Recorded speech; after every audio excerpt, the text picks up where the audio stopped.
आज हम लोग को देखना है interaction of charges. Interaction of charges. तो जो इंटरैक्शन ऑफ चार्जेस था वो एक साइंटिस्ट ने डिफाइन किया। कैसे डिफाइन किया? उसने कूलम्स नाम का साइंटिस्ट था, उसने बताया कि चार्जेस आपस में कैसे इंटरेक्ट करते हैं। उसी चीज को हम लोग आज डिस्कस करेंगे। कल एक और पॉइंट बोला था हम लोग ने, क्या कि चार्ज जब रेस्ट पे है, whenever charge is at rest, उसके अगल बगल में क्या प्रोड्यूस होता है? उसके अगल बगल में क्या प्रोड्यूस होगा? Electric field. यस, उसी इलेक्ट्रिक फील्ड में अगर कोई दूसरा चार्ज आएगा तो उसके ऊपर क्या होगा? उसके ऊपर फोर्स लगेगी। यस, या तो अट्रैक्टिव फोर्स होगी या तो रिपल्सिव फोर्स। यस और नो? क्या हम दो चीजें देख चुके थे? तो इसी इंटरेक्शन को हम लोग को आज स्टडी करना है कि इसका इंटरेक्शन हो गया। सेटल डाउन हो जाओ, बहुत पन्ने ने मत पलटा, हो गया। तो उसी दो चार्जेस के बीच में इंटरेक्शन को आज हम लोग स्टडी करेंगे, राइट? तो हेडिंग डालो अपने बुक में, Coulombic force of interaction. Coulombic force of interaction या फिर इंटरेक्शन ऑफ चार्जेस। मान लो इधर देखो सब, एक चार्ज Q है, एक चार्ज Q1 Q2, इसका मास है m1, इसका मास है m2। ठीक है, दोनों के बीच की इनिशियल डिस्टेंस कितनी है? d। अगर दोनों को मैं रिलीज कर दूं, दोनों सेम पोलैरिटी के चार्ज है, तो हमको इतना तो बेसिक ज्ञान है कि दोनों अगर सेम पोलैरिटी के हैं तो दोनों आपस में क्या करेंगे? Repulsion, right? इतना हम लोग को बेसिक पता है। तो अगर दोनों को मैं रिलीज कर दूं तो क्या दोनों इधर भागेंगे? यस और नो? दोनों भागेंगे कि नहीं भागेंगे? तो हम लोग को बताना है, बताओ इधर इस पॉइंट पे जाके इसकी वेलोसिटी कितनी होगी। तो हम लोग कैसे निकालेंगे इसकी वेलोसिटी? हम लोग को इस चार्ज की वेलोसिटी निकालनी है, सिंपल। या फिर मैंने इसको पकड़ लिया, एक चार्ज को, और इसको भगा दिया, तो ऑब्वियसली बात है दूर भागेगा। यस और नो? तो दूर भागेगा तो इसकी वेलोसिटी कितनी होगी कुछ समय बाद? क्या हम लोग निकाल सकते हैं? अरे यस और नो? कैसे निकालेंगे हम लोग? क्या हम लोग यहाँ पर कंजर्वेशन ऑफ एनर्जी लगा सकते हैं? हम लोग देखा था एक आइसोलेटेड सिस्टम। चलो तुमको पहले फोर्स समझाएंगे तभी हम क्वेश्चन करेंगे, तुमको ऐसे समझ नहीं है। ठीक है, हम लोग उस पर भी चर्चा करेंगे। तो कूलम्बिक फोर्स ऑफ इंटरेक्शन, दो चार्जेस के बीच का इंटरेक्शन कैसे होगा, let us study about that. तो जब भी दो चार्ज आपस में कुछ दूरी डिस्टेंस पे हो, कुछ दूरी डिस्टेंस पे हो, तो इस चार्ज की वजह से इस पे फोर्स लगेगी, इस चार्ज की वजह से इस पे फोर्स लगेगी। यस और नो? दोनों एक दूसरे पे फोर्स लगाएंगे कि नहीं? क्योंकि ये भी चार्ज है और ये भी चार्ज है। क्या इसकी वजह से भी अगल बगल में इलेक्ट्रिक फील्ड है कि नहीं? और इसकी वजह से भी अगल बगल में इलेक्ट्रिक फील्ड है, दोनों की फील्ड है। तो दोनों आपस में क्या कर रहे हैं? इंटरेक्ट कर रहे हैं। यस और नो? तो दोनों एक दूसरे पे क्या लगाएंगे? फोर्स। दोनों एक दूसरे पे फोर्स, दोनों भी एक दूसरे पे अगर फोर्स लगाएंगे तो दोनों का मैग्नीट्यूड सेम होगा कि अलग? सोच के देख, दोनों भी चार्जेस का जो मैग्नीट्यूड है, या दोनों भी चार्जेस के ऊपर जो फोर्स लग रही है उसका जो मैग्नीट्यूड है, मैग्नीट्यूड मतलब उसकी वैल्यू सेम होगी कि अलग अलग? चलो इसको एग्जांपल देंगे, पहले देख लो। तो दो चार्जेस Q1 और दूसरा चार्जेस है Q2। क्या Q1 इसका नाम है, इसका नाम Q2 है। दोनों के बीच का डिस्टेंस कितना है? D। तो इन दोनों के बीच की जो इंटरेक्शन फोर्स है वो कूलम लॉ ने सिंपल बताया, क्या कि force is directly proportional to product of two charges and inversely proportional to square of the distance between them. तो जब दोनों को जोड़ा गया तो क्या फॉर्मूला बना है? F is equals to K Q1 Q2 upon D square, या इसको D ले लो, R ले लो, जो मर्जी ले लो। तो ये जो F आया, इसके ऊपर हम लोग को डिस्कस करना है कि F इज इक्वल्स टू कैसा है? K Q1 Q2 by D square. K Q1 Q2 by D square. पहली बात, ये फोर्स कांस्टेंट की वेरिएबल? कांस्टेंट है वेरिएबल? वेरिएबल। ये सर क्या ये फोर्स कुछ कुछ ग्रेविटेशन फोर्स जैसी है ना? तो ये फोर्स कैसी हो गई? वेरिएबल। कि Q1 Q2 क्या होगा? Magnitude of charges. Q1 Q2 are magnitude of charges. Q1 Q2 को हम लोग साइन के साथ रखेंगे कि बिना साइन के साथ रखेंगे? साइन मतलब क्या शो करेगा यहाँ पर? पोलैरिटी, कि एक माइनस है और एक प्लस है। कि यहाँ तक बात क्लियर हो गई? अब K के बारे में बात करो। K क्या है? K क्या है? K is a constant. K is a constant. अच्छा जैसे देखो, अगर मैं ग्रेविटेशनल फोर्स की बात करूं तो ग्रेविटेशनल फोर्स कितना था? Fg is equals to G m1 m2 upon r square. G m1 m2 upon r square. तो ये G क्या है? G, इसको हम लोग क्या बोलते हैं? इसका नाम क्या दिया था हम लोग ने? Universal gravitational constant. G को हम लोग बोलते हैं यूनिवर्सल ग्रेविटेशनल कांस्टेंट। उसको हम लोग यूनिवर्सल ग्रेविटेशनल कांस्टेंट क्यों बोलते हैं? बिकॉज इट इज कांस्टेंट पूरे यूनिवर्स में। तो इसको हम लोग यूनिवर्सल ग्रेविटेशनल कांस्टेंट क्यों बोलते हैं? व्हाई डू वी से it is universal gravitational constant? Because it is it is independent of the medium. पहली बात तो मीडियम पे डिपेंड नहीं करता, इरिस्पेक्टिव ऑफ मीडियम, वो कहीं पर पूरे यूनिवर्स में वो कैसा है, कांस्टेंट। उसकी वैल्यू कितनी रहेगी, 6.67 इंटू 10 की पावर, छोड़ देना, तुम्हारा नॉलेज तुम्हारे पास, यूनिवर्सल ग्रेविटेशनल कांस्टेंट। लेकिन ये जो के है इसके ऊपर हम लोग अलग से चर्चा करेंगे, क्या ये कांस्टेंट है क्या?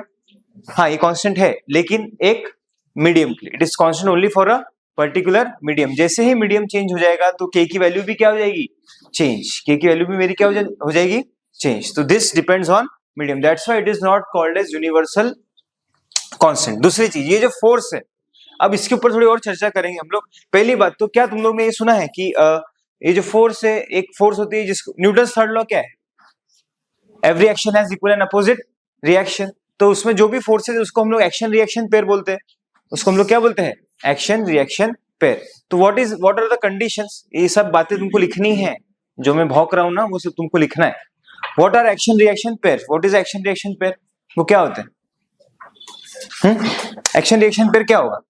एक्शन रिएक्शन पेयर मतलब कुछ कंडीशन जो डिफाइन करेगी कि yes it is action reaction pair. पहली बात, force should be acting on two different bodies, force should be acting on two different bodies. अगर दो अलग अलग बॉडीज पे फोर्स लग रही है तो वो कैसा हो गया, एक्शन रिएक्शन पेयर, यस और नो, एक कंडीशन। दूसरा कंडीशन क्या है, force should have equal magnitude, दोनों पे मैग्नीट्यूड क्या होना चाहिए, सेम, दोनों पे मैग्नीट्यूड क्या होना चाहिए, सेम। दो डिफरेंट बॉडीज पे एक्ट होनी चाहिए, दोनों का मैग्नीट्यूड कैसा होना चाहिए, सेम, और दोनों का डायरेक्शन अपोजिट, दोनों डायरेक्शन क्या होना चाहिए, opposite. Then only it is known as action reaction pair. अब ध्यान से इन दोनों चार्जेस को देखो, क्या फोर्स इसके वजह से इस पे भी लगेगी और इसके वजह से इस पे भी लगेगी?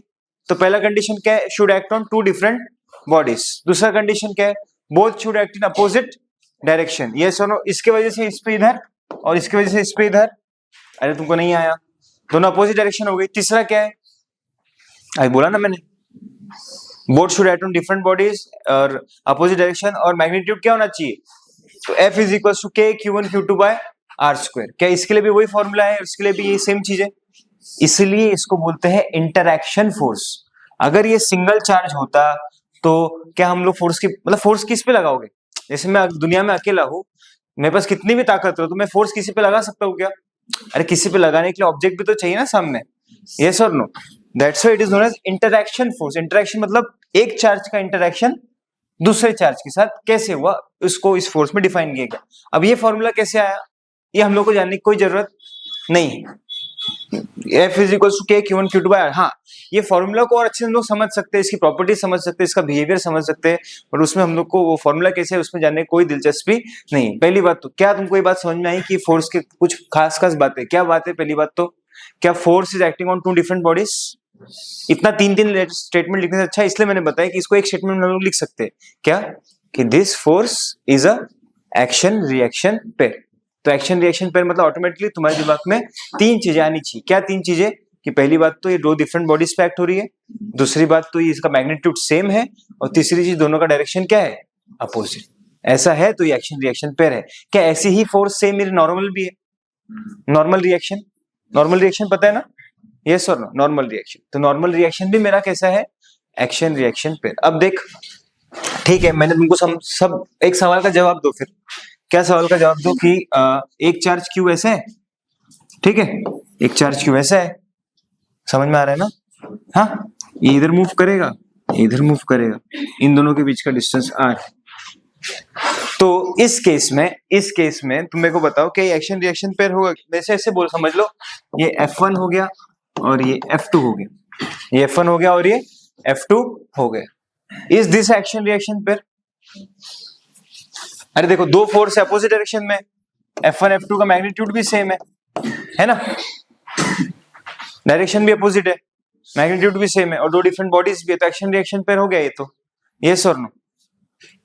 तो इसको हम लोग बोल सकते हैं ना कूलम्ब्स फोर्स से, बोल सकते हैं क्या?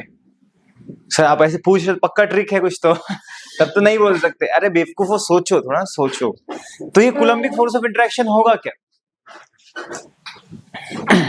बता ना इसका। देख, अपोजिट डायरेक्शन है, मैग्नीट्यूड सेम, और दो डिफरेंट बॉडीज, दो डिफरेंट चार्जेस, तो क्या कूलम्बिक फोर्स है ये? क्यों? ऑब्वियस है, इतना सस्पेंस बना नहीं है। पर क्यों नहीं है मेरे को ये बताओ। क्योंकि हाँ हाँ, यहाँ से एक बात और सीखने को मिली, क्या कि Coulombic force is a central force. Coulombic force is a central force मतलब क्या है, it acts along the line joining the two centres. नहीं समझा?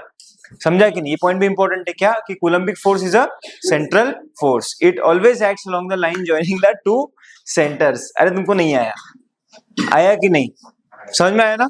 हाँ, तो अभी पॉइंट लिखो पहले स्टार्टिंग के 2-3। तो पहले लिखो Coulombic force is a action reaction pair.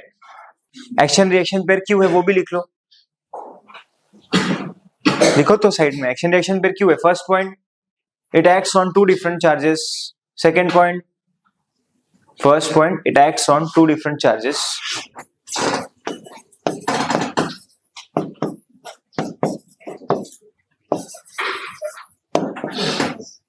Acts of two different charges, yes. Second क्या, इसका मैग्नीट्यूड सेम, मैग्नीट्यूड सेम। और तीसरी चीज, डायरेक्शन अपोजिट। क्या इसको ऐसे लिख सकते हैं हम लोग, अगर मेरे पास दो चार्जेस है Q1, डायग्राम से समझ जाएगा, और Q1 Q2, तो इसको मैं ऐसे लिखूं, force on two due to one. इसको ऐसे रीड कर देना, force on two due to one, दूसरे पे पहले की वजह से फोर्स, और इस पे क्या आएगा, force on one due to two. क्या दो फोर्सेज है?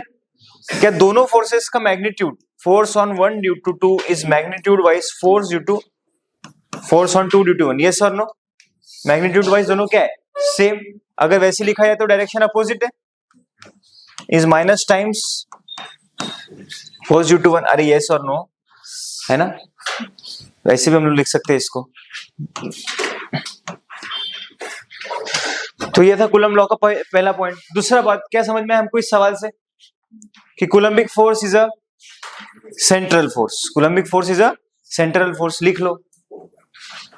मतलब Coulombic force action reaction pair तो है, पर साथ ही साथ कैसा है, it is also a central force. तो वो एक्शन रिएक्शन पेयर के लॉस कब वैलिड होंगे,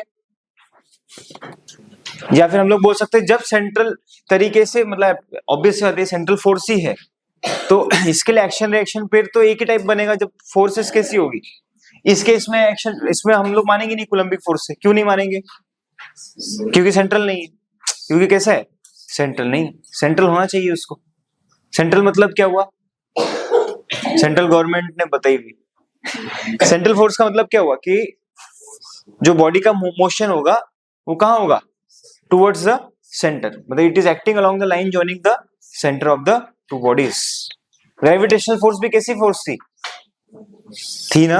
ग्रेविटेशनल फोर्स भी कैसी फोर्स थी, सेंट्रल फोर्स। अभी तक हम लोग मैग्नीट्यूड में पहले बता दिया, चलो समझ में आ गया यहाँ तक। और कुछ खास बात क्या खास बात है, कि जो मेरी फोर्स है जो मेरी कूलम्बिक फोर्स है, वो कैसी फोर्स है, it is a conservative force. It is a conservative force. ना what is meaning of conservative force, पहली बात तो ये समझो, कंजर्वेटिव फोर्स वह फोर्स होती है जिसके द्वारा किया गया वर्क डन, जिसके द्वारा किया गया वर्क डन पाथ पे डिपेंड नहीं करता, उसको बोलते हैं कंजर्वेटिव फोर्स। ये भी लिख लो तुम, कंजर्वेटिव फोर्स का डेफिनेशन लिखो, यह वह फोर्स है हिंदी नहीं आती क्या? आती है ना? यह वह फोर्स है जिसके द्वारा किया हुआ वर्क, जिसके द्वारा किया हुआ वर्क पाथ पे डिपेंड नहीं करता। पाथ पे डिपेंड नहीं करने का मतलब क्या हुआ, कि जैसे ये पेन है, अगर पेन को इसको एच हाइट पे ले जाना है, तो इसको एच हाइट पे ले जाने के कितने तरीके, के 1 लाख करोड़ तरीके। इसको ले जाने के बहुत अनंत infinite number of ways to take this pen to this height. Yes और नो? मैं ऐसे ऐसे ऐसे ले जाऊं, मैं ऐसे जाके ऐसे ले जाऊं, मैं कैसे भी ले जाऊं, ले जा सकता हूं, बट इसका जो वर्क डन होगा वो सिर्फ किस पे डिपेंड करेगा, it is independent of path. वो सिर्फ इनिशियल पॉइंट और फाइनल पॉइंट पे डिपेंड करेगा, initial point and final point. तो इस टाइप के फोर्सेस, क्योंकि वर्क डन कैसे आता है, work done is force into displacement. जब फोर्स होगा लगेगा तभी डिस्प्लेसमेंट होगा, तभी तो वर्क होगा ना। यस और नो? फोर्स इंटू, तो ये जो फोर्स जिसके वजह से जो वर्क आया वो इंडिपेंडेंट ऑफ पाथ है, इस टाइप की फोर्स को क्या बोलते हैं? Conservative force. और याद रखना कंजर्वेटिव फोर्स का कंसेप्ट सिर्फ सेंट्रल फोर्सेस के लिए आएगा। लिख लो कहीं बात, कंजर्वेटिव जो फोर्स है उसका कंसेप्ट हम लोग सेंट्रल फोर्स में ही यूज करेंगे।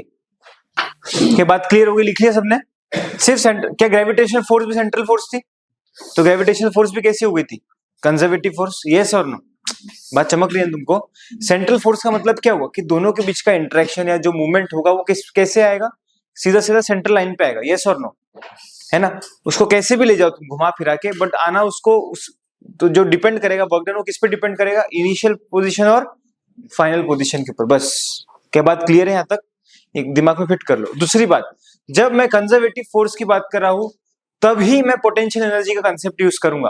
कंजर्वेटिव फोर्स में ही पोटेंशियल का कंसेप्ट आएगा, नहीं तो पोटेंशियल का कंसेप्ट नहीं आएगा। जैसे कि ऐसे समझो कि मान ले अगर वर्क डन पाथ पे डिपेंड करेगा, क्योंकि मेरे को पता है पोटेंशियल मतलब क्या हुआ, पोटेंशियल एनर्जी का मतलब क्या है, मैं एक कितने बार समझा चुका हूं ना। What is meaning of potential energy? It is that energy which is stored into body when body पे क्या हुआ? वर्क हुआ। तो जब बॉडी पे वर्क होगा तो उसके अंदर जो एनर्जी स्टोर होगी उसी एनर्जी को हम लोग क्या बोलते हैं? Potential energy. यस और नो? उसी एनर्जी को हम लोग पोटेंशियल एनर्जी बोलते हैं ना। तो मेरे लिए वर्क डन बहुत मैटर करता है कि वर्क डन कैसा है, क्या है, मुझे पता होना चाहिए वर्क डन का सारा कंसेप्ट। तो जो वर्क डन होगा अगर वो पाथ पे डिपेंड करेगा, if work done is dependent on path, मतलब क्या होगा? हर पाथ पे अलग वर्क, तो हर पाथ की अलग पोटेंशियल एनर्जी, जो कि प्रैक्टिकली नहीं समझे बात को। ऐसे इस पेन को यहां से यहां ले जाने में अगर ये वर्क डन पाथ पे डिपेंड करता, जैसे ऐसे ले गया तो अलग पोटेंशियल एनर्जी, ऐसे ले गया तो अलग पोटेंशियल एनर्जी, तो क्या हर पाथ के अलग अलग पोटेंशियल एनर्जी आती? जो कि प्रैक्टिकली पॉसिबल नहीं है, फिजिबल भी नहीं है, पॉसिबल नहीं। इसलिए हम लोग बोलते हैं कि जो पोटेंशियल एनर्जी का कंसेप्ट है वो सिर्फ किसके लिए आएगा? It will only come for conservative forces. ये भी लिख लेना, पोटेंशियल एनर्जी की बात सिर्फ कंजर्वेटिव फोर्स में की जाएगी। लिख लो, potential energy will talk about potential energy only for conservative forces. Conservative force में कुछ चीजें ऐसी होंगी। कंजर्वेटिव फोर्स का मतलब क्या है कि इसके अंदर कुछ चीजें कंजर्व होगी। कंजर्व का मतलब क्या है? प्रिजर्व। एक मतलब शॉर्ट टर्म में मतलब बताया तो कंजर्वेटिव का मतलब क्या होता है? प्रिजर्व करना। तो जैसे मैं बोलूं कि कंजर्वेटिव फोर्स के लिए मोमेंटम हमेशा कंजर्व रहेगा। क्या कंजर्व रहेगा? मोमेंटम। कंजर्वेटिव फोर्स के लिए एनर्जी भी हमेशा क्या रहेगी? कंजर्व। मान ले ये बॉल है, ठीक है, ये बॉल और अर्थ का सिस्टम है और ये हाइट h है, तो इसमें अभी कौन सी एनर्जी है h हाइट पे? Potential energy. कितनी है? mgh। यस और नो? जब मैं इसको रिलीज करूंगा तो यही एनर्जी किस में कन्वर्ट हो जाएगी? काइनेटिक। ये सब हम लोग कब बोलते हैं? जब मैं किसी भी एक्सटर्नल फोर्स की बात ना करूं। इसका मतलब क्या हुआ? मैंने एयर रेजिस्टेंस को भी उड़ा दिया, मैंने सब उड़ा दिया, मैंने सिर्फ एक सिंगल फोर्स पकड़ी है। वो कौन सी फोर्स पकड़ी थी? Gravitational force. और ग्रेविटेशनल फोर्स कैसी फोर्स है?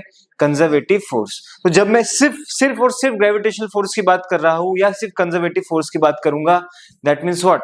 आई एम टेलिंग कि भाई इसकी एनर्जी भी कंजर्व्ड है और इसका मोमेंटम भी कंजर्व्ड है। अगर इस केस में एनी चांस से फ्रिक्शन, एयर फ्रिक्शन को लेते तब एनर्जी कंजर्व नहीं होती। देखो बहुत सिंपल कंसेप्ट है ना, ये तुम्हारा सवाल आसान बना देगा। जब भी there is absence of any other force apart from the force we are talking about, अब इसी चीज को हिंदी में बोलता हूं, अगर जब भी सवालों में सिर्फ एक फोर्स की बात हो रही हो, कोई एक्सटर्नल फोर्स की बात नहीं हो, तो सिंपल समझ लो तुमको मोमेंटम कंजर्व कराना है, तुमको एनर्जी कंजर्व करानी है। क्या बात क्लियर है? लेकिन जैसे फ्रिक्शन आ गया या कोई दूसरी एक्सटर्नल फोर्स आ गई, तब तुम एनर्जी को कंजर्व कैसे कराओगे? एनर्जी को लॉस होगा कि नहीं होगा? होगा कि नहीं होगा? ये सुनो, इस केस में हम लोग ने एयर फ्रिक्शन को लात मार दिया था, मारा था कि नहीं? इसमें एयर फ्रिक्शन को हटा दिया। स्प्रिंग के सवालों में हम लोग क्या करते? स्प्रिंग को स्ट्रेच करते तो उसमें पोटेंशियल एनर्जी आती है, लेकिन अगर उस ब्लॉक को स्ट्रेच करते वक्त नीचे फ्रिक्शन हो तब मैं वहां पे कंजर्वेशन ऑफ एनर्जी नहीं लगाऊं। तो ये बात दिमाग में फिट कर लेना कि जब भी कंजर्वेटिव फोर्स की बात हो और कोई एक्सटर्नल फोर्स ना हो, प्लस इसके साथ कंडीशन है कि whenever there is a conservative force as well as there is no external force, then I will conserve what? I can conserve momentum and energy. सवाल ऐसे बन जाएगा, ऐसे ऐसे ऐसे ऐसे। नहीं चमका? अरे चमका कि नहीं, है ना? कंजर्वेटिव फोर्स की बात हो तो क्या कंजर्व हो जाएगा? मोमेंटम और एनर्जी। एनर्जी कंजर्व करने के दो तरीके हैं, एक तो total initial energy equals to total final, और दूसरा तरीका क्या है? दूसरा तरीका है वर्क एनर्जी थ्योरम। सुना है कभी जीवन में, है ना? क्या होता है वर्क एनर्जी थ्योरम?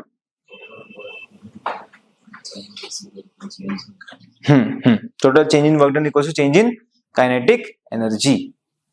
अच्छा, काइनेटिक एनर्जी का कंसेप्ट हम लोग तब यूज करते हैं जब हम लोग कंजर्वेटिव फोर्स की बात नहीं करते जनरली।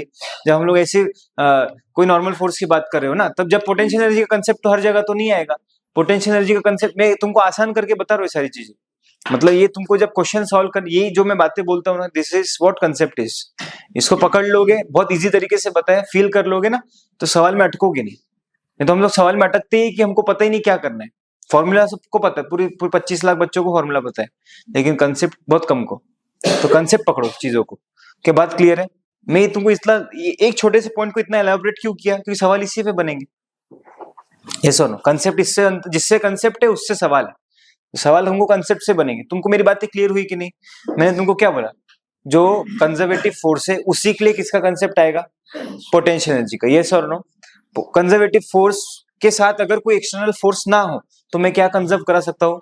Momentum and energy. क्या बात क्लियर है? एनर्जी कंजर्व कराने के दो तरीके, total initial equals to total final, और दूसरा तरीका work energy theorem, total change in work done is equals to change in kinetic energy. क्या इस फ्लो समझ में आया कि नहीं आया? अरे ये सॉल्व नो, है ना? इससे तुम लोग कोई भी सवाल सॉल्व कर लोगे, कुछ भी नहीं छूटेगा। क्या यहाँ तक बात क्लियर है? अरे तुमको नहीं चमका यार, बात क्लियर है यहाँ तक? तो मेरी कूलम्बिक फोर्स कैसी हुई? क्या बहुत सुंदर है?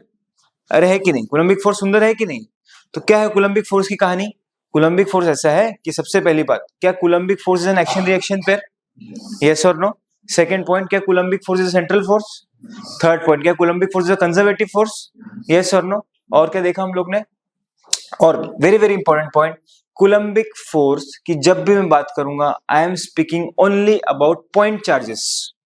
आई am only speaking about point charges. लिख लो, Coulombic force is only valid for point charges. Coulombic force किसके लिए वैलिड है? Only for point charges. और पहली बात तो क्या सारे चार्जेस पॉइंट चार्जेस है? अरे यस और नो? मैं 10 चार्ज का गुच्छा बना दिया, एक 10 चार्ज का गुच्छा, तो क्या होगा इससे?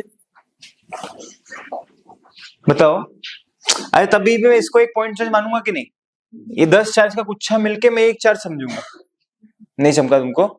इसको एक ही मानूंगा, लेकिन इसको अलग अलग इंडिविजुअली लेने का काम मेरा नहीं है। देखो अच्छे अच्छे सवाल जब इसमें आएंगे तब मैं तुमको ये भी सिखाऊंगा कि इंटीग्रेशन जब हम लोग करते हैं तो इंटीग्रेशन करने का भी तरीका है। ऐसे मुंह उठा के यहाँ लिमिट लगा के हो गया, नहीं नहीं नहीं, इतना आसान नहीं। आसान है पर इतना वो नहीं होता कि भाई मुंह उठा के कुछ भी करेंगे, हमको आता है, ऐसे नहीं होता। तरीका है इंटीग्रेशन करने का ना, बहुत सुंदर तरीका बताऊंगा अभी। पहली बात, क्या यहाँ तक कूलम्बिक फोर्स के बारे में बात क्लियर हुई कि नहीं हुई? अरे तुमको चमका कि नहीं चमका? यस और नो? ये सबसे इंपॉर्टेंट पॉइंट इसमें याद रखना है कि it is a central force, दूसरा it is a conservative force. तो कंजर्वेटिव फोर्स है, तुम्हारे आधे सवाल बन जाएंगे कि बात चमकी कि नहीं? अरे तुमको नहीं आया? अरे तुम गवार हो? अरे यस और नो? Yes yes yes. तो यहाँ तक मेरे को बात समझ में आ गई, कूलम्बिक फोर्स ऐसा होता है, ऐसे नहीं होता। यहाँ तक ऐसे ऐसा फंक्शन है, पॉइंट चार्ज के लिए है। और हमने ये देखा था कि there is nothing known as centre of charge. Centre of charge बोल के ऐसी कोई बकवास नहीं, पर हमको सेंटर ऑफ मास पता है। यस और नो? देखो एक सवाल तुमको अगर पूछूं मैं, ध्यान से सुनना, ये सेंटर ऑफ मास है मान लो MCUM, तो अगर फोर्स सेंटर ऑफ मास पे लगेगी तो मोशन कैसा होगा? लीनियर मोशन होगा, बस सीधा सीधा जाएगा। यस और नो? लेकिन अगर फोर्स सेंटर ऑफ मास से दूर लगेगी तो फोर्स कैसा होगा? मतलब मोशन कैसा होगा? रोटेशनल। मोशन कैसा होगा? रोटेशनल। यस और नो? अगर इधर फोर्स लगे इधर फोर्स लगे, अरे यही तो हम लोग पढ़ते हैं ना रोटेशन मोशन में। कंसेप्ट इतना सही है क्या कि लीनियर मोशन करने के लिए, ट्रांजिशनल मोशन करने के लिए फोर्स कहाँ लगनी चाहिए? Centre of mass. याद कर, तो हम लोग ने पहले 2-3 चैप्टर काइनेमेटिक्स 1, 2, NLM और वर्क पावर एनर्जी सब तक यही माना था कि मास कैसा है? Point mass. मानते ना हम लोग? We consider all masses as point masses, तभी जाके मोशन लीनियर हो रहे हैं। अगर मोशन हम लोग, एक्चुअली तुम लोग को ले लो, मैं अगर तुम लोग को यहाँ मारू तो तुम लोग का सर पीछे जाएगा, राइट? पैर में मारू तो सामने गिरोगे, लेकिन अगर पेट में मारा है सेंटर ऑफ मास में, तो क्या तुम लीनियर मोशन करोगे? थोड़ा थोड़ा इधर धक्का देने से, यस और नो। इसका मतलब क्या हुआ, अगर फोर्स का पॉइंट ऑफ एप्लीकेशन चेंज हो गया तो क्या मोशन भी चेंज हो गया? तुमको नहीं चमका यार। फोर्स का पॉइंट ऑफ एप्लीकेशन चेंज हो गया तो मोशन भी क्या हो गया, चेंज, है ना। तो अगर सेंटर ऑफ मास से दूर फोर्स लग रही है तो मोशन कैसा होगा, रोटेशनल मोशन। और इसी फोर्स को हम लोग बोलते हैं टॉर्क। इसी फोर्स को हम लोग क्या बोलते हैं, टॉर्क। ये इसलिए इसमें बताया ताकि ये तुमको काम आएगा कब, ये काम आएगा इस कंसेप्ट में जब हम लोग पढ़ेंगे डायपोल। जब हम लोग किसके बारे में पढ़ेंगे, डायपोल। तो डायपोल जो है it is system of a charge, उस पर बाद में जाएंगे। क्या तुमको फोर्स के बारे में क्लियर हो गया, यस और नो? एक सवाल करो, ओरली आना चाहिए आंसर, ओरली। एक चार्ज है Q1, एक चार्ज है Q2, इसका मास 2, इसका मास 4, इनिशियली रेस्ट पे है और इसको रिलीज, दोनों को रिलीज कर दिया गया। इसकी वेलोसिटी हो गई 10, बताओ इसकी कितनी है?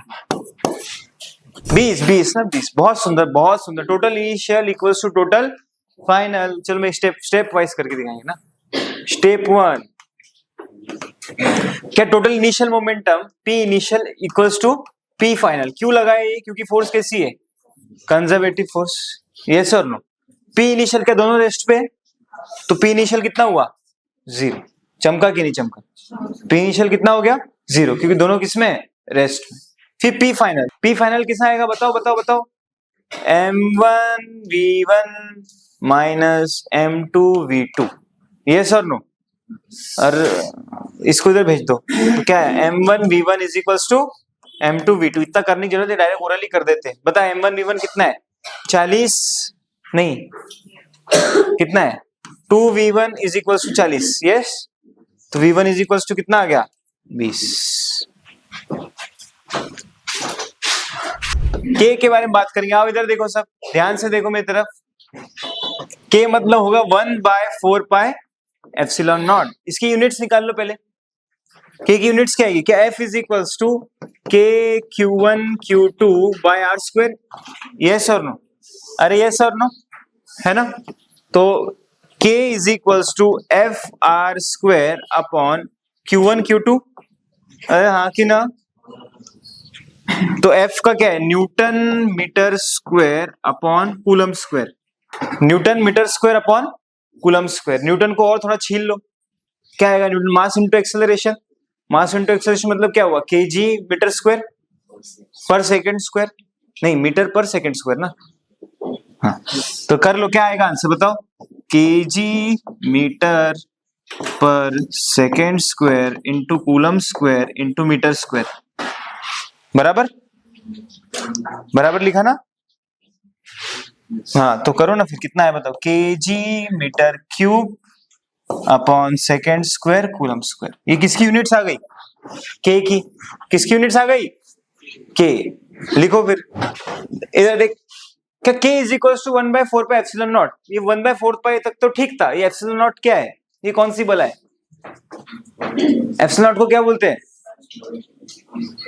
Permittivity of free space. Permittivity of क्या बोलेंगे इसको, फ्री स्पेस, है ना। लेकिन ये जो हम लोग फॉर्मूला यूज कर रहे हैं F is equals to K Q1 Q2 upon R square, ये एक तो पॉइंट चार्जेस के लिए लिखा। दूसरी चीज ये K किसके लिए है, इट इज फॉर एयर या फिर वैक्यूम, एयर या फिर वैक्यूम, यस और नो। जैसे ही मेरा मीडियम चेंज हो जाएगा, क्या मेरा K भी चेंज हो जाएगा, मेरा भी K भी क्या हो जाएगा, चेंज, यस और नो। तो K का एक्चुअल होता है K is equals to 1/4 pi into 1/एप्सिलॉन naught into epsilon naught R।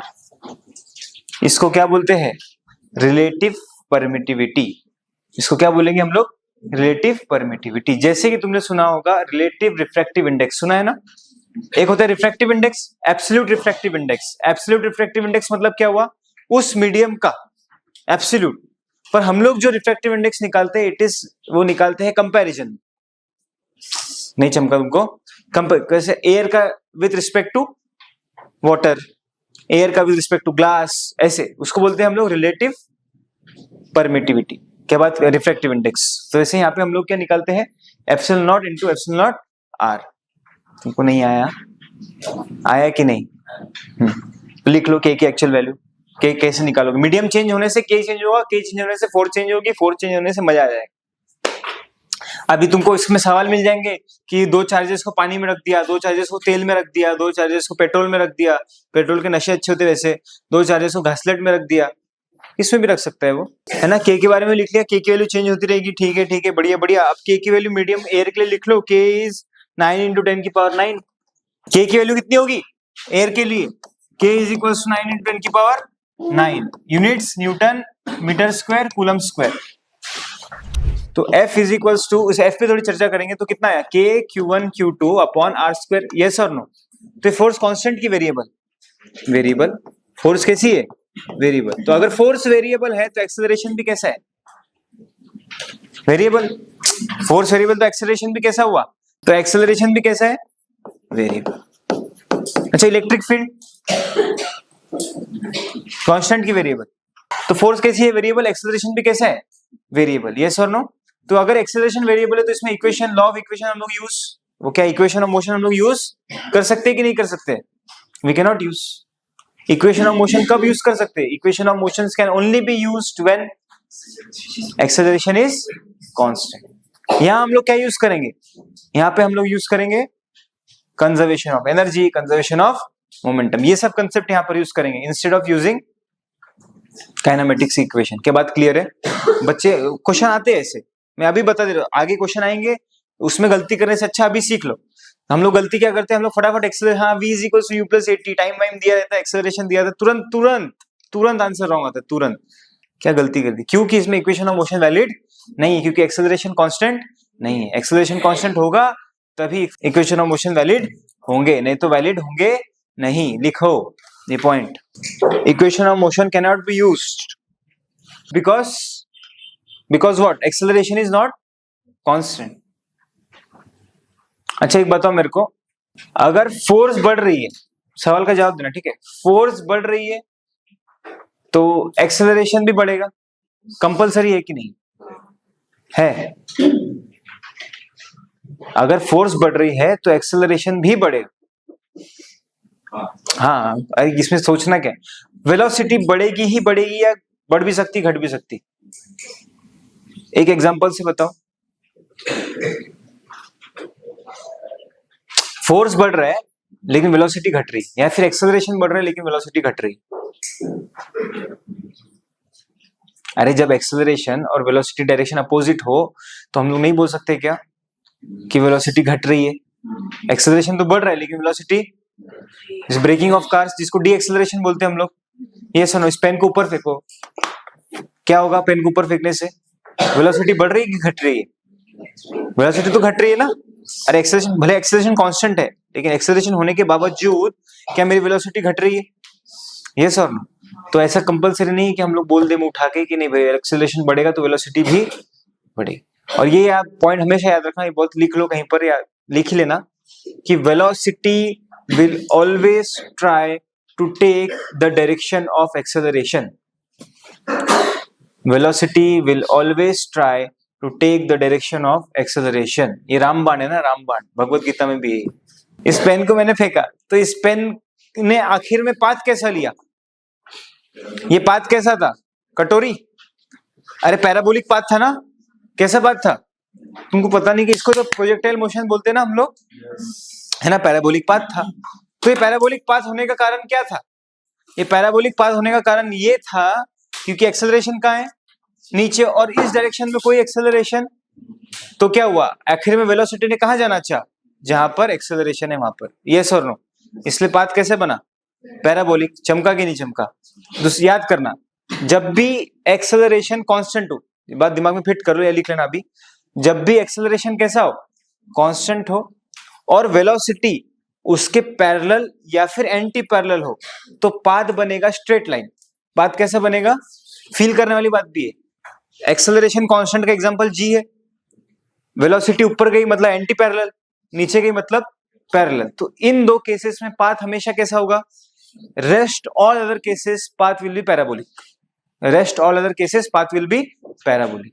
लिखो, ये सब मैकेनिक्स के सवाल इसमें आएंगे, बिल्कुल आएंगे, मुंह उठा के आएंगे, खुशी खुशी से आएंगे, खुशी के बिना भी आएंगे। तो मैंने बोला कि इसमें इक्वेशन ऑफ मोशन वैलिड नहीं है। तो चलो वेलोसिटी निकाल के दिखाओ एक सवाल की।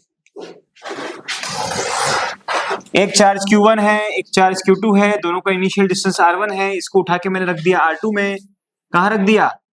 यहाँ पहुंच गया। ये डिस्टेंस कितना हुआ? R2। बता इसकी वेलोसिटी कितनी है? इसकी वेलोसिटी निकालो। किसी x पे जाके dx ले लो। चलो तुमको इंटीग्रेशन के सवाल नहीं कराया ना मैंने अभी तक, मैं भी कराता हूँ। देखो अभी सीख लो इंटीग्रेशन कैसे करना होता है, ठीक है। मैंने इस Q1 को मतलब फाइनल पोजीशन Q2 की क्या है? R2। थोड़ा सुंदर बनाते रहो, थोड़ा सुंदरता के पीछे भागते हो तुम लोग। ये डिस्टेंस R1, इसको उठा के कहाँ रख दिया? यहाँ। तो यहां से लेके यहां तक का डिस्टेंस अब कितना हो गया? R2 बराबर। मैंने पूछा बता वेलोसिटी कितनी है। अच्छा वेलोसिटी कांस्टेंट की वेरिएबल होगी ना, क्योंकि एक्सेलरेशन भी वेरिएबल। तो यहाँ पे इक्वेशन ऑफ मोशन तो वैलिड नहीं होंगे। यस, तो किसी x दूरी को पकड़ लो, कहीं पे पकड़ लो। x दूरी को पकड़ लिया तो x दूरी पे फोर्स कितना होगा? F at x will be K Q1 Q2 upon x square. F at x कितना होगा? बाद में लिखना। तो F at x कितना होगा? मरो मत लिखने के लिए। K Q1 Q2 upon x square. तो एक्सेलरेशन कितना होगा? एक्सेलरेशन होता है Fx बाय m। एक्सेलरेशन कितना होगा? मूव कौन कर रहा है? Q2। Q1 फिक्स्ड है, मूव कौन कर रहा है? Q2। क्या यहां तक बात क्लियर हो गई? ठीक है, Fx बाय m। अब देख, ठीक है, तो फिर एक्सेलरेशन की वैल्यू कितनी आ गई? K Q1 Q2 upon mx square. Yes और नो? तो ये एक्सेलरेशन आया कि नहीं आया? अब मुझे पता है मुझे क्या निकालने बोला गया है? वेलोसिटी। मुझे क्या निकालना है? तुमको चमक रहा है ना? तो वेलोसिटी एक्सेलरेशन को मैं ऐसे लिख दूं dv अपॉन dt, पर यहाँ t का कोई टर्म, तो यहाँ हम लोग x के टर्म्स में भी लिख सकते हैं एक्सेलरेशन को। अब ये मत पूछना कैसे, 1 करोड़ बार बता चुका हूँ। इसको dx से मल्टीप्लाई कर दो, मल्टीप्लाई डिवाइड। तो क्या है? a is equals to v dv by dx। Yes और नो? ये पता है ना? a is equals to v into dv by dx। तो क्या हम लोग ऐसे लिखते? उसका एक्सेलरेशन का फॉर्मूला क्या है? k q1 q2 upon m into X square. Yes और नो? और a कितना है? v into dv upon dx is equals to k। अच्छा k q1 q2 m को ना एक बार कांस्टेंट मान लो, इसको c मान ले क्या, है ना? तो क्या आया? c upon X square. c upon क्या आ गया? अरे तुमको नहीं चमका यार? चमका ना? ए dx को इधर लात मार दो, लात मारने में तो खुद एक्सपर्ट हो तुम लोग। तो क्या बचा? v dv is equals to क्या आएगा? c dx upon X square. दोनों साइड के चाउमीन बना देंगे।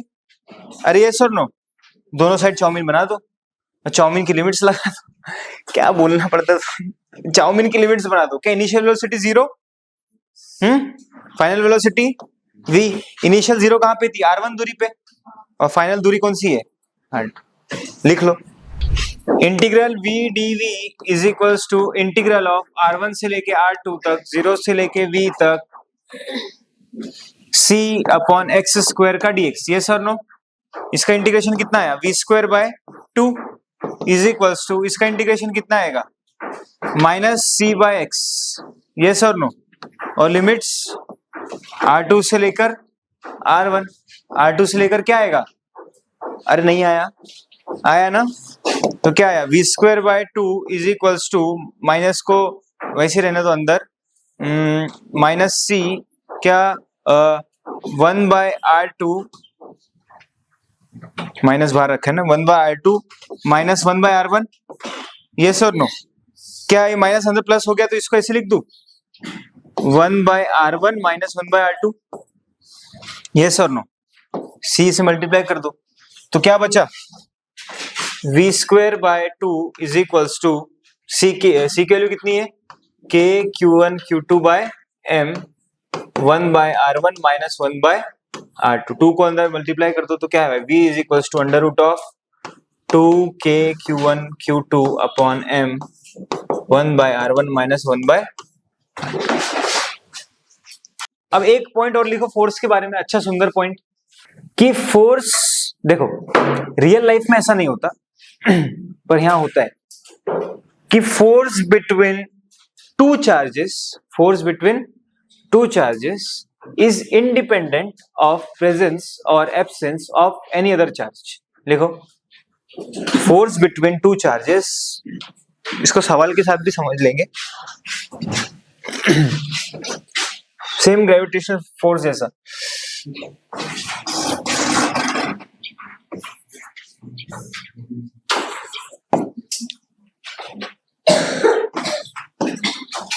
देख इधर लिख लिया तुम लोगों ने, बोलू क्या मैं? The force between two charges is independent of presence और एब्सेंस ऑफ थर्ड चार्ज यानी अदर चार्जेस। लिख लिया? इधर देखो Q1, इधर आ गया Q2, ठीक है। इन दोनों के बीच का फोर्स कितना है?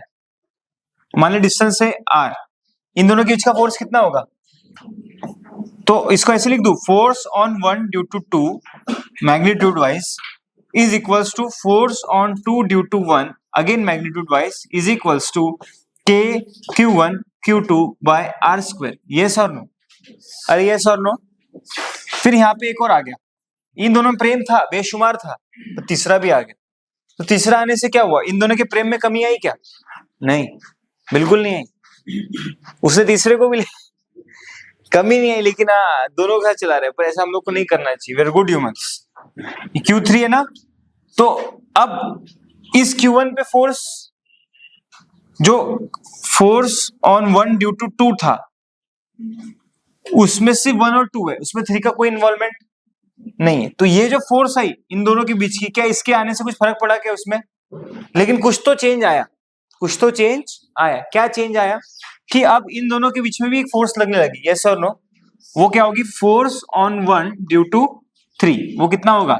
K Q1 Q3 upon R square, K Q1 Q3 upon R square. Yes और नो? तो ऐसे सिचुएशन होने से क्या हुआ? कुछ तो हुआ होगा ना। वो क्या हुआ कि देखो, इसके वजह से फोर्स इधर, इसके वजह से फोर्स इधर। यस और नो? तो क्या नेट फोर्स कहीं इधर, नेट फोर्स कहीं इधर आए ना? तो इसका मतलब क्या हो? Force on one, force between two charges is independent of presence और absence of third charge, but what will change? But net force on that charge will change. Yes और नो? पहले सिर्फ एक फोर्स थी, अब 2 फोर्स है, तो net force will change. लिखो उसमें आगे स्टेटमेंट में, but net force will change. लिख लिया? अब तो नेट फोर्स कैसे निकालोगे? क्या net force is vector addition? मान लो 2 फोर्सेस के बीच का एंगल कितना है? थीटा है कि नहीं? तो नेट फोर्स कैसे निकालोगे? नेट फोर्स बताओ। F net is equals to under root of F1 square plus F2 square plus 2 F1 F2 cos theta plus 2 F1 F2 cos theta, where theta is what? Theta is angle between two forces. Theta is angle between two forces. तो main तुमको याद क्या रखना है कि भाई दो के बीच का जो फोर्स है इंटरेक्शन का, वो किसी तीसरे की वजह से कैसा है? इंडिपेंडेंट, बट चेंज होगा, कुछ तो चेंज आएगा। क्या चेंज होगा? Net force. क्या चेंज होगा? अरे क्या चेंज होगा? Very good. याद कर, ग्रेविटेशन में भी ऐसा सेम, अब से सेम सवाल की लड़ी चलेगी यहाँ पर, जैसे ग्रेविटेशन में करते हैं वैसे यहाँ करेंगे। तो मैं ज्यादा अच्छे करा दूंगा, ऐसी बात नहीं है, but the thing is same लड़ी चलने वाली, सेम टाइप के सवाल चलेंगे। बस एक चीज याद रखना कि ग्रेविटेशन में हम लोग सेंटर ऑफ मास निकालते थे, यहाँ सेंटर ऑफ चार्ज बोल के कोई चीज नहीं। एक सवाल समझेंगे अभी कि सेंटर ऑफ चार्ज वाला पार्ट में बार बार क्यों बोल रहा हूँ, ठीक है? तो ग्रेविटेशन में हम लोग सेंटर ऑफ मास तो निकाल सकते थे, यहाँ सेंटर ऑफ मास जैसी कोई बकवास नहीं। क्या बात क्लियर है? यस और नो? यस और नो? तो एक सवाल देखो, यहाँ पे एक चार्ज है 1 कूलम, फिर यहाँ एक चार्ज है 1 मीटर की दूरी पे, फिर कितनी दूरी है? 1 मीटर, फिर 2 मीटर, फिर 3 मीटर। ये भी 1 मतलब टोटल 2 हो गया, 3 ऐसा ग्रेविटेशन ने किया सेम टू सेम, किया है कि नहीं? तो अभी खुद से कर लेना फिर और आंसर बता देना, ठीक है? तो रैपिड मार दूंगा। और चार्जेस है मेरे यहाँ पर 1, 8, 27,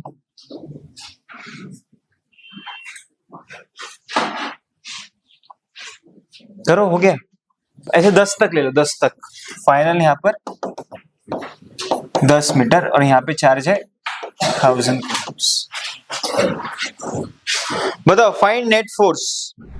फॉर्मूला क्या आएगा? के Q1 तो 1 है, प्लस इसकी सीरीज बन गई एक, ये कितना है 1/1, प्लस ये कितना है 2^2, प्लस ये कितना है 3^3, so on up to 10^10।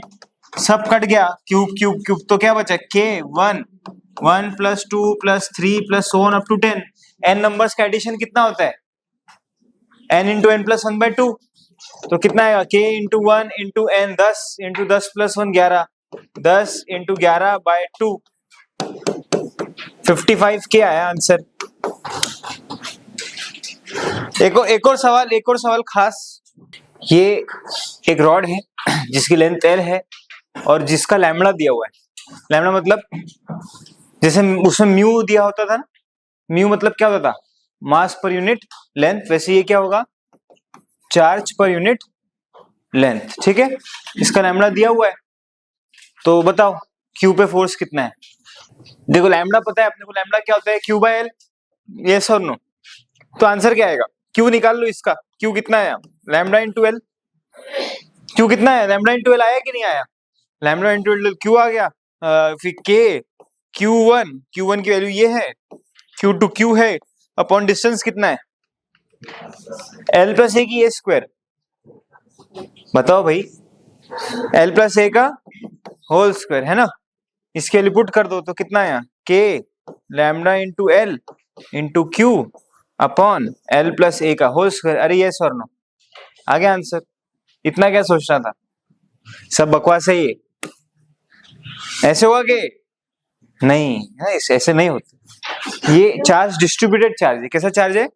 Distributed, है ना? तो इसमें हम लोग को क्या करना पड़ेगा? इंटीग्रेशन करो। देखो किसी एक लेंथ x पे जाके dx एलिमेंट ले लो, यस और नो? x पे जाके क्या ले लोगे? dx। अरे यस और नो? क्या इस dx का चार्ज dq होगा? dx का चार्ज कितना होगा? मैं एक करके दिखाता हूँ इंटीग्रेशन वाला, फिर तुम करना। dx का चार्ज कितना हुआ? dq। तो फिर लैम्बडा कैसे लिखेंगे हम लोग? लैम्बडा लिखेंगे dq अपॉन dx। तो dq की वैल्यू कितनी आ गई? Lambda dx। dq की वैल्यू कितनी आ गई? Lambda dx। यस और नो? ये उल्टा ले लिया मैंने, x पे जाके dx, यहाँ से ये x दूरी है, इससे फोर्स निकालनी ना हम लोग को। यस और नो? अरे क्या बात क्लियर हो गई? x पे जाके dx, तो dq भी निकाल लिया। तो फोर्स कितना आएगा इस dq चार्ज की वजह से? फोर्स ड्यू टू dq कितना आया? k dq × q upon x²। Upon क्या आ जाएगा? x दूरी पे है ना? ये dq चार्ज और ये q कितने दूरी पे है? x। तो इसको लिखना सही है कि गलत है? सही है। तो ये छोटा फोर्स df आएगा, एलिमेंटल फोर्स। यस और नो? तो क्या आएगा? चाउमीन बनाओ। Chowmein of df is equals to chowmein. अच्छा लिमिट्स कहां से कहां तक? क्या a से स्टार्टिंग पॉइंट से लेके l, तो a से a + l, a से लेके कहां तक आएगा? a से लेकर a + l। और ये चाउमीन लिखो तो क्या आया? k × dq की वैल्यू कितनी है? Lambda dx × q upon x²। k lambda q सब कांस्टेंट है, बाहर आ गया। तो क्या बचा? f is equals to integration of a + l k lambda q, बाहर है dx upon x²। dx upon x² का इंटीग्रेशन -1/x। 1 करोड़ बार कर चुके तुम अभी तक के। डायरेक्ट आंसर क्या आएगा? f is equals to k lambda q 1/a - 1/a A plus L. चल एक सवाल और, अब देख इंटीग्रेशन का समझ में आएगा कैसे करना है। अभी हम लोग रिंग बना लेंगे। रिंग, एक रिंग है, रिंग का रेडियस r है, सेंटर में एक चार्ज q है, सेंटर में एक चार्ज q है। बताओ इस पे net force. Same process repeat करना है हम लोग को, सेम प्रोसेस।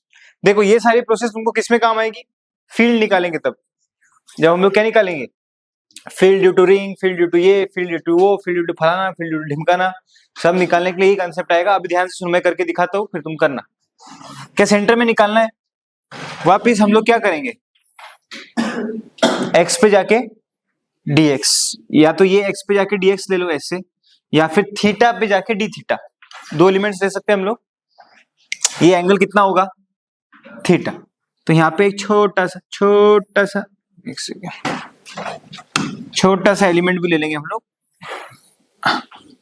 ये कितना, ये थीटा पे जाके क्या हो गया, थीटा, ये कितना हो जाएगा, डी थीटा। यस, ये डिस्टेंस कितना हुआ, x, तो ये कितना हो गया, dx। x पे जाके dx, थीटा पे जाके, ये प्रोसेस है, ये याद रखना, मैं बहुत अच्छे समझा रहा हूँ, ये प्रोसेस को फिट कर लो दिमाग में। x पे जाके dx, थीटा पे जाके d थीटा। यहां तक बात चमकी सबको। अब देख वापिस, इसका लैम्बडा दिया हुआ है, लैम्बडा मतलब charge per unit length, lambda मतलब क्या हो जाएगा, चार्ज पर यूनिट लेंथ। तो dx, तो इस dx का चार्ज कितना है, dq, dx का चार्ज कितना है, dq। तो dq का वैल्यू कितना आएगा, dq is equals to lambda dx, dq is equals to, अरे यस और नो, समझ रहा है कि नहीं, ऐसे पागलों की तरह मत बैठा करो, बोला करो, dq is equals to lambda into dx। अच्छा, क्या हमको x की वैल्यू निकालती आती है, x और थीटा का रिलेशन सर्कुलर मोशन में बताया कि x is arc length, theta is angle, तो उनका रिलेशन सर्कुलर में बता चुका हूं क्या होता है, x is equals to R theta, x is equals to, तो वैसे dx क्या आएगा कि dx is equals to R D theta, dx is equals to R D theta. अरे तुमको नहीं आया, आया कि नहीं, अरे पक्का सोच लो, है ना, dx is equals to R D theta. तो फिर dq की वैल्यू कितनी आएगी, dq is equals to lambda R D theta, dq is equals to कितना आ गया, lambda R D theta. Yes और नो। अब इस q पॉइंट को थोड़ा एनालिसिस करते हैं हम लोग। तो इस q पॉइंट पे इस dq की वजह से फोर्स कहां पर है, यहां पर, यस और नो, या इसी में बना दे हम लोग, देख कि यहां पर कुछ फोर्स है, अरे है कि नहीं। पहला सवाल, क्या ये फोर्स की डायरेक्शन चेंज हो रही है कि नहीं, नीचे से ऊपर जाओगे तो फोर्स का डायरेक्शन चेंज होगा कि नहीं, यस और नो। फोर्स का डायरेक्शन चेंज हो रहा है, यस। तो जब भी फोर्स का डायरेक्शन चेंज होगा हम लोग लेंगे कंपोनेंट्स। हम लोग क्या लेंगे, जैसे पहले के केस में जब हम लोग ने वो रॉड बनाया, तो रॉड के केस में फोर्स का डायरेक्शन चेंज हुआ क्या, इसे देखो, इंपॉर्टेंट है, याद रखना। इस केस में फोर्स का डायरेक्शन चेंज हुआ क्या, इधर ये फोर्स, पूरे रॉड के लिए फोर्स एक जगह पे ही है, इसलिए मेरे को उसके कंपोनेंट्स लेने की जरूरत, अरे तुमको नहीं समझा, कंपोनेंट्स लेने की जरूरत पड़ी क्या इसमें, नहीं, सीधा सीधा एक ही डायरेक्शन में फोर्स है, मैंने डायरेक्ट इंटीग्रेट कर दिया। लेकिन इस केस के अंदर क्या एंगल थीटा चेंज होगा, तो जैसे जैसे थीटा चेंज हो रहा है तो फोर्स का डायरेक्शन भी चेंज हो रहा है, यस और नो, फोर्स का डायरेक्शन भी क्या हो जाएगा, चेंज। तो अगर फोर्स का डायरेक्शन चेंज हो रहा है मतलब मुझे क्या लेना पड़ेगा यहाँ पर, कंपोनेंट्स। क्या लेना पड़ेगा, कंपोनेंट्स, यस और नो। तो ये थीटा, तो ये भी थीटा, तो क्या दो कंपोनेंट्स आ गए, एक फोर्स का कंपोनेंट ये कितना आएगा, एफ साइन थीटा, कितना आएगा, या फिर ऐसे बोलते डी एफ साइन थीटा। क्यों डी एफ साइन थीटा, छोटा है ना, ये हम लोग अभी इसके वजह से डी एफ फोर्स ही आएगा ना, डी क्यू की वजह से, यस और नो। और इधर क्या आएगा, d f cos theta, d f sine theta और d f cos theta, yes और नो। अरे आया कि नहीं, ध्यान से देख, तो डी एफ कॉस थीटा के कैंसिल हो जाएगा, हॉरिजॉन्टल कंपोनेंट है ना, क्या वो कैंसिल होगा कि नहीं होगा, जैसे जैसे इधर जब मान लो इधर एक चार्ज इधर पॉइंट का पकड़ो कि ये पॉइंट की फोर्स की डायरेक्शन कहाँ है, इस पॉइंट पे इसके वजह से फोर्स इधर है और इसके वजह से इधर है, तो दोनों अपोजिट डायरेक्शन में हो गए ना, तो ओवरऑल हॉरिजॉन्टल कंपोनेंट कैंसिल हो गया। यस और नो, यस और नो, ओवरऑल हॉरिजॉन्टल कंपोनेंट क्या हो गया, कैंसिल हो गया, है ना, कैंसिल। तो बचा क्या, वर्टिकल कंपोनेंट बचा क्या मेरे पास। तो अगर मैं वर्टिकल कंपोनेंट को इंटीग्रेट कर दूं कि मेरे पास नेट फोर्स आ जाएगी। बहुत सुंदर, तो करो। तो क्या आएगा मेरा फोर्स का आंसर, क्या आएगा देखो, याद रखना जब भी डायरेक्शन चाहिए तो मैं नेट फोर्स का इक्वेशन कैसे लिखूंगा, net force will be summation of DF net, yes और no, summation of DF net. और चाउमीन ऑफ डीएफ नेट करने के लिए क्या मेरे को एफ नेट और एफ नेट क्या कॉम्बिनेशन है किसका, DF cos theta plus integration of DF sine theta, yes और नो, यस और नो, हॉरिजॉन्टल और वर्टिकल कंपोनेंट। लेकिन इस केस में क्या वर्टिकल कंपोनेंट गया, सॉरी हॉरिजॉन्टल कंपोनेंट गया, तो बचा कौन सा, डीएफ साइन थीटा। और यही किसके बराबर हुआ, यही किसके बराबर हुआ, डीएफ नेट। तो मेरे पास क्या बचा, DF net is equals to integration of DF cos theta, yes और नो, अरे यस और नो नहीं, हाँ बता रहा हूं ऐसे टोटल। और क्या आएगा, डीएफ साइन थीटा, यस और नो।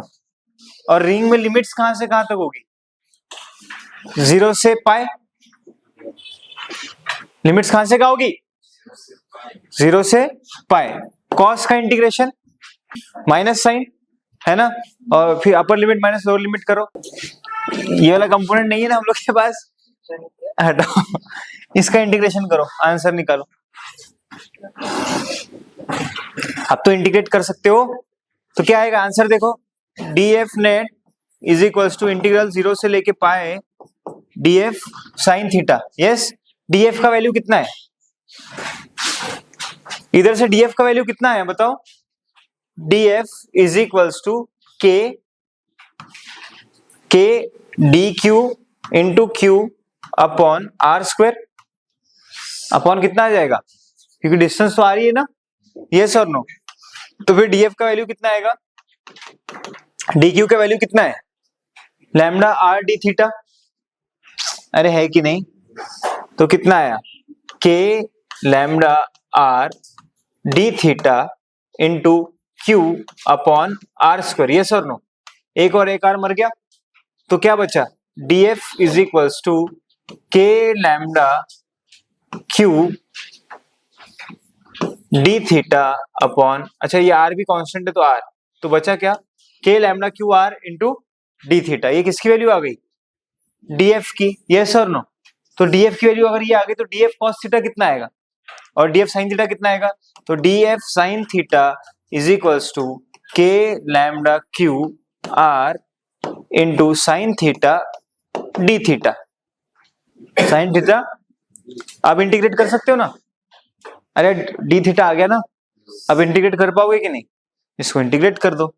तो इसका इंटीग्रेशन कितना आएगा, इसका इंटीग्रेशन आएगा इंटीग्रेशन 0 से लेके पाए डीएफ साइन थीटा की वैल्यू कितनी आ गई, k lambda q by r, तो कॉमन आ गया sine theta d theta, correct, sine theta. अब साइन थीटा का integration cos theta, minus cos होगा ना, तो आंसर क्या आएगा, k lambda q by r minus cos theta, limits pi से लेके 0, तो क्या आंसर आएगा, k lambda q by r cos pi -1, minus minus क्या आया प्लस, और कॉस 0 इज 1, तो क्या कैंसिल हो गया, देख कॉस पाई -1 माइनस माइनस कितना हुआ plus, upper limit minus lower limit, तो ये माइनस कॉस थीटा है ना यहाँ पर, तो कॉस 0 कितना होगा 1, लेकिन साइन किसकी है तो -1, तो आंसर कितना 2k lambda q by are. एक सवाल और conceptual, if Q1 is greater than Q2 then comment on theta 1 and theta 2।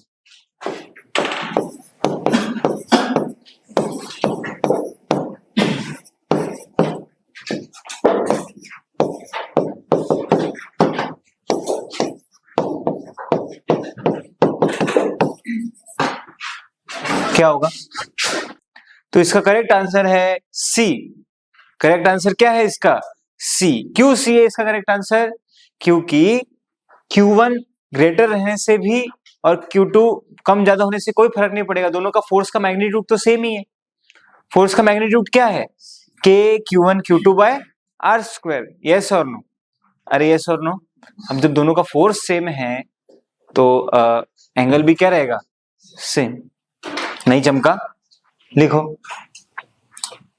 Force on even if Q1 is greater than Q2, force on both the charges are same. Is same.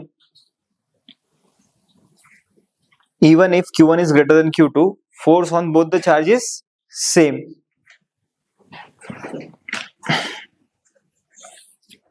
If force on both the charges same, then theta 1 is equals to theta 2. समझा कि नहीं? अरे तुमको नहीं आया कि नहीं? आया ना? सी वाली गेबिना भी थी ना? गेबिना भी सी बोला था। चलो इसमें एक ट्विस्ट लाएंगे। ट्विस्ट इधर देख। If Q1 is greater than Q2 बोला है ना, और मैं बोल दूं कि M2 is greater than M1, अब बताओ same options. M2 is greater than M1, कौन सा एंगल बढ़ाओ?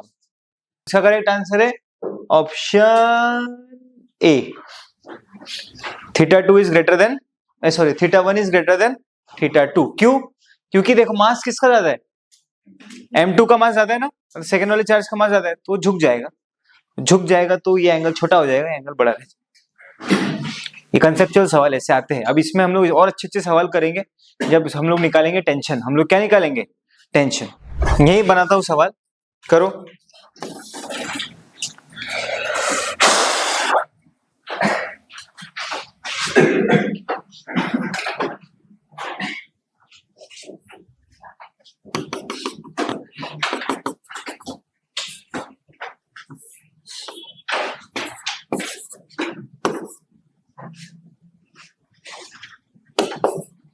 बता, इस रिंग की वजह से इस पे फोर्स, क्वार्टर रिंग है ना, ये रिंग है, क्वार्टर रिंग है, उसका लैम्डा है, लेंथ L है, Q है, इस पे फोर्स निकालनी, नेट फोर्स। इंटीग्रेशन वाला प्रोसेस से करो, बुद्धि का प्रयोग करो और बताओ। थीटा पे जाके डी थीटा, थीटा पे जाके डी थीटा, अरे यस और नो है, और एक्स पे जाके dx, dx का चार्ज कितना है? dq। अरे बोलो बे, तो dx का चार्ज कितना हुआ? dq। dq की वैल्यू कितनी आएगी? dq is equal to lambda dx, और dx वापस कितना है? r d थीटा, तो कितना आ गया? लैम्डा r d थीटा, ये dq आ गया, तो df कितना आ गया? df कितना आएगा? हाँ, k dq q upon r square. Same process, same, सिर्फ लिमिट्स चेंज होगी। dq और q अपॉन कितना आ गया? r square. dq की वैल्यू पुट कर दो, लैम्डा r d थीटा, तो क्या बचा? k q by r into lambda into d theta. Yes और नो? अब इसके वापस दो कंपोनेंट्स बनेंगे कि नहीं बनेंगे? यस और नो? क्या आएगा इधर? df साइन थीटा, इधर क्या आएगा? df cos theta. क्या कोई भी कैंसिल आउट हो रहा है क्या? कि दोनों एप्लीकेबल है? दोनों एप्लीकेबल है, दोनों को इंटीग्रेट करो। साइन का इंटीग्रेशन माइनस कॉस, और कॉस का इंटीग्रेशन साइन, है ना, और लिमिट्स 0 से π/2। आंसर बताओ फाइनल। सेम आ रहा है ना? तो करेक्ट है, तो बोलो ना। अब आज का कूलम्ब लॉ का लास्ट पार्ट लिखो, vector form of coulomb law. ये देखो, vector form of coulomb law.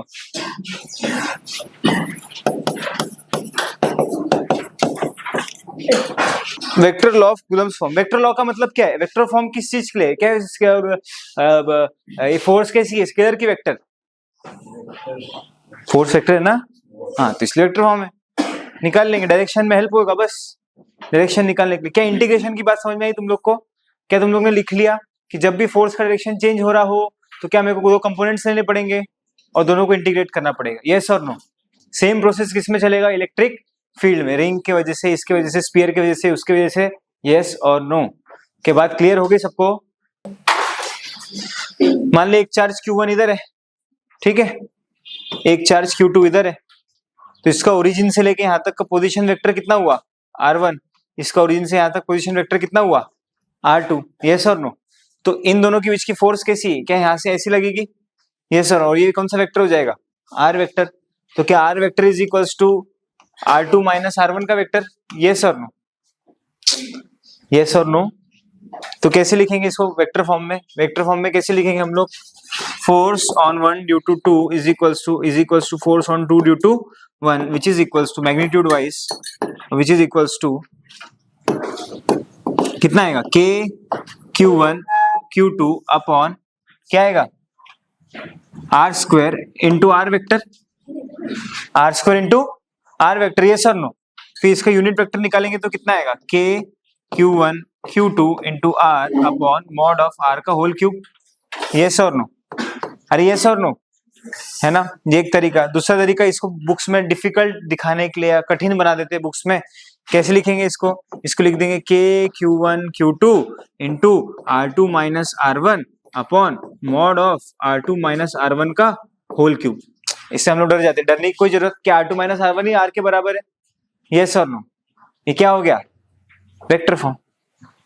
चल देख, अब वेक्टर फॉर्म में लिख के दिखा इसको।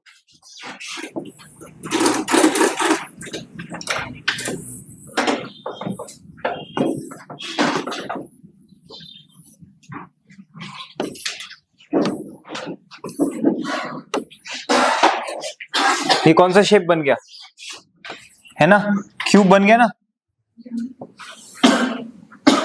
तो इसको वेक्टर फॉर्म में लिख के दिखाओ इसको। वन, ये एक्स वाई जेड एक्सिस मान लो, ये first charge, second, third, fourth, third क्या इधर, first, second, third, fourth, fifth, sixth, seventh, eighth, 8 charges. ये एक्सिस कौन सी है? Z, ये X, और ये कौन सी एक्सिस हो गई? Y, और सबका डिस्टेंस तो क्यूब का लेंथ A मान लो, ठीक है। एक वेक्टर फॉर्म में लिख के दिखाता हूं। तो force on one due to two, इसको वेक्टर फॉर्म में कैसे लिखोगे? सबका क्यू सेम मान लो, सबका K Q square upon distance कितना है 1 और 2 का? A। यस और नो? तो K Q square upon A square. Yes और नो? और कोऑर्डिनेट्स कौन से आएंगे वेक्टर फॉर्म में लिखने के लिए? 2 के कोऑर्डिनेट्स क्या है? 1 और 2 के बीच की दूरी के मतलब कैसे कोऑर्डिनेट्स लिखोगे? क्या 1 जो है वो 0,0,0 पे है? 1 किस में है? ओरिजिन पे है ना? तो 1 के कोऑर्डिनेट्स कितने हैं? 0,0, 2 के कोऑर्डिनेट्स कितने हैं? 0,1,0। यस और नो? अरे हाँ कि ना? तो इस पे फोर्स की डायरेक्शन, 1 पे फोर्स की डायरेक्शन, दोनों अपोजिट है ना? दोनों अपोजिट है कि नहीं? तो इसका कोऑर्डिनेट से मालूम पड़ गए। तो वेक्टर फॉर्म कैसे लिखोगे? K Q square upon A square, K Q square upon A square into कौन सा कैप आएगा यहाँ पर? I कैप, J कैप की K कैप? नेट फोर्स कहाँ है? कौन सी डायरेक्शन में है? नेट फोर्स ऊपर है ना? 2 पे नेट फोर्स कहाँ है? ऊपर। अरे है कि नहीं? मतलब प्लस y में, और 1 पे नीचे माइनस y में। यस और नो? तो अगर हम लोग को उसका डायरेक्शन लिखना है तो क्या उसका डायरेक्शन निकले कि हम लोग क्या लिखेंगे? K Q square upon A square, I cap plus K cap. I cap मतलब X और K कैप मतलब Z। देखो इसका ट्रिक समझ लो, जो जो 0 है उसको लेना है, जो 1 है उसको नहीं लेना है। 0 कौन है इधर? क्या X और Z 0 है? जिस पे फोर्स निकाल लो उस पे ना, एक्सोजेड कैसा है और वाई कैसा है 1, तो फोर्स कितना आएगा यहाँ पर, आई कैप प्लस